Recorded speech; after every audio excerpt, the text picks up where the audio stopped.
volatile compounds, about carotenoids and terpenoids, and about certain volatiles canceling out others. That's very complicated.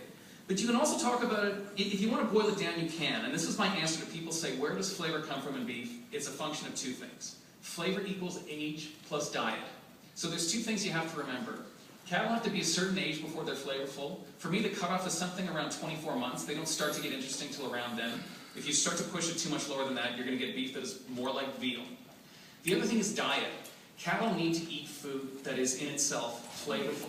If you feed them grain and straw, they're just not going to get that character. This isn't to say all your cattle have to be grass-fed, but they have to, I think they need a pasture influence, and I think anyone, for example, in the Wagyu world, thinking about flavor should be thinking a lot about their roughage, not just as a source of roughage, but what's it like.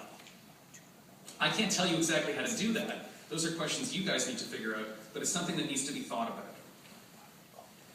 So, there's some grass. And those are, by the way, those are the highlands that steak came from, that very lean one I showed you. So this brings us to Wagyu. Why do I love Wagyu? Well, for a bunch of reasons. Like I said, I'm a guy who cares more than anything about the way beef tastes, and Wagyu beef tastes great. I would say it's the closest thing the beef world has to a unique variety. A lot of people want to start comparing beef breeds to grapes. They want to talk about Angus and Hereford and Galloway and Simmental the way we might talk about Pinot Grigio or Cabernet Sauvignon. I don't think that really works for a few reasons. One of the reasons that environment is such a strong predictor of how a steak can taste, but also because the genetics are really loose.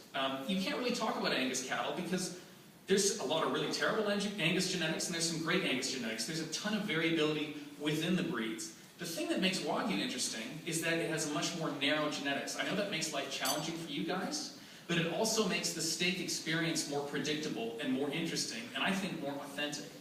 Now, the thing that makes Wagyu beef interesting, to me, comes down to three things. The first is marbling. We've talked an awful lot about that. It's something that everybody here is concerned with. There's a lot of talk about it.